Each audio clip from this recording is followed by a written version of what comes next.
In our last video, we started talking about the ambiguous case for law of sines, when I'm given two sides and an angle that's not in between them. What might happen in this case is I might have one triangle, or as we saw in the last video, we might have no triangles formed, or as we'll see in this video, there's actually going to be two potential triangles that are formed given this set of information. So I've started the problem the same way as I did last time by kind of sketching out what this might start to look like. I've got angle A drawn in here already. I've got angle or side B figured out. And I need to compare my remaining side, that side A, to this straight up and down vertical edge right here.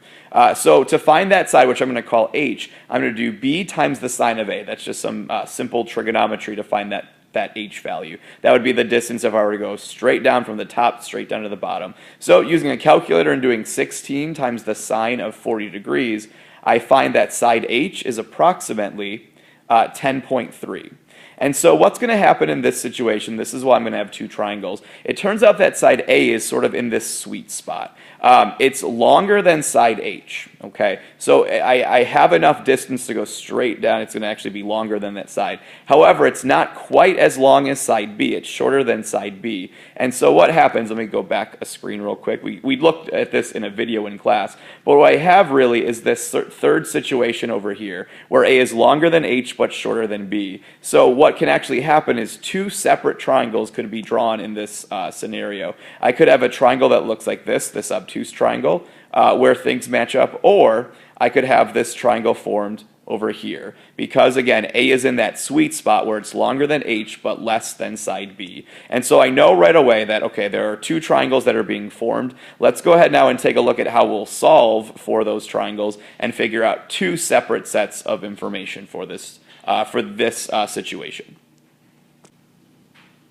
Alright, so now that I know there's two triangles that are going to be formed, we're going to go about using law of sines to find our two different sets of information. So I've started this problem by, you guys know I like to use the chart to solve these. So I've set up my chart with the sides and angles, and I've plugged in my given information. However, over here I've added this alternate angle B, and that's what we'll get to in a second, where I deal with the second set of information. Notice the givens are still the same. It's going to be where we find angle B that things start to take a different path. So I'll begin using law of sines, again, because I have this pair. I have a pair, an angle and a side that match up, so that's my cue for law of sines. And like I said, this part's going to be very familiar to you. So law of sines, I'm going to match up sine of angle 40 over side 13 would equal sine of angle B over 16.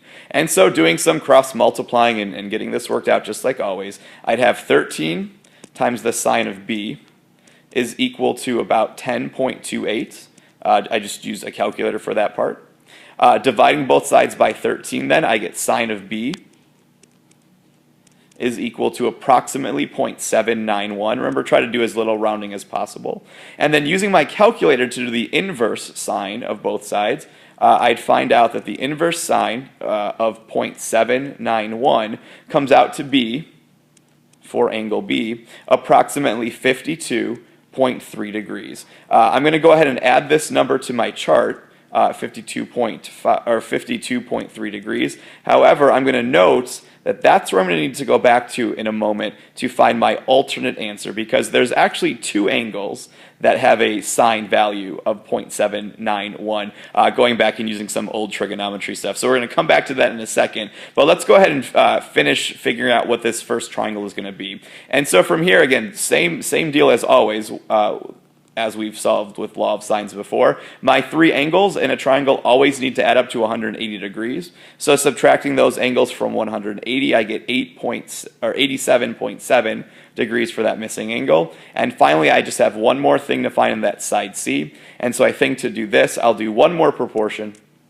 Again, same as always with law of sines. So I'm going to match up sine of 40 over 13 again. I'll use that again, angle A and side A. And this time I'm trying to find side C, so I'll match this up to the sine of 87.7 over side C. And so again, doing some cross multiplying, solving some proportions, I trust that you guys are able to do that part on your own. If not, go back and watch some of my old videos with law of sines. That missing side works out to be about 20.21 for that missing side. And again, just doing some simple checking, I can see that my biggest angle and biggest side still match up just like always. My shortest side, my smallest angle both match up as well. All right, so that's one triangle solved. And then nothing seems unusual. Everything worked out the same way it has always worked out. However, we've already said there's going to be two triangles this time because of that missing or that remaining side, side A, being in that sweet spot, being longer than this side H, but shorter than this B side. And so let's go ahead and talk about this alternate angle B. And so when we began, or a few minutes ago, I had said, remember this step right here because there's going to be a second answer we want to find. Recall that there are two quadrants where sine is positive. Sine is positive in quadrant 1 where all things are positive. However, sine is also positive in quadrant 2. And our calculator got us this acute angle in quadrant 1. However, we can go ahead and sketch this reference angle in quadrant 2 and find our alternate angle B. And so I'm going to go ahead and do that. So my reference angle is the angle we found. I'm going to go ahead and label that as 52.3 degrees. However, if I remeasure this and measure around this way, I find out by subtracting from 180, I find out that that angle is going to be 127.7 degrees, and that is going to be my alternate angle B. If you want to prove it to yourself to see that this actually does work, do the sine of 127.7, make sure you're in degree mode, and you'll see that that in fact does come out to also be approximately 0.791 positive. Okay, so that's how I find my alternate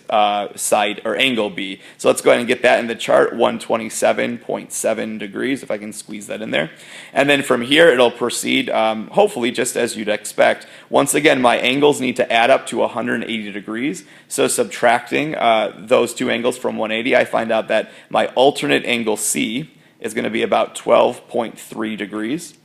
Often on this alternate triangle, you have one very obtuse angle and one very acute angle, as we do in this case. And then finally, to finish this, all I'm missing is side C. So I'm going to go ahead and do one more proportion. So sine of 40 over 13, matching up side A and angle A, would have to equal sine of 12.3. That's my alternate angle C, over side C. And so once again, doing some proportions, and I'll leave the math for you to do. I assume you can do that at this point. I find out that side C works out to be about 4.31. And again, just making sure that things match up, I can see that again, my shortest angle, shortest side. This time it's side C and angle C. Those match up. My biggest side and biggest angle also match up at angle B. And so that is how you'll find your two sets of information for these ambiguous case situations where you have two triangles that are formed. Hopefully you had a lot of fun. These problems are great, aren't they? Enjoy.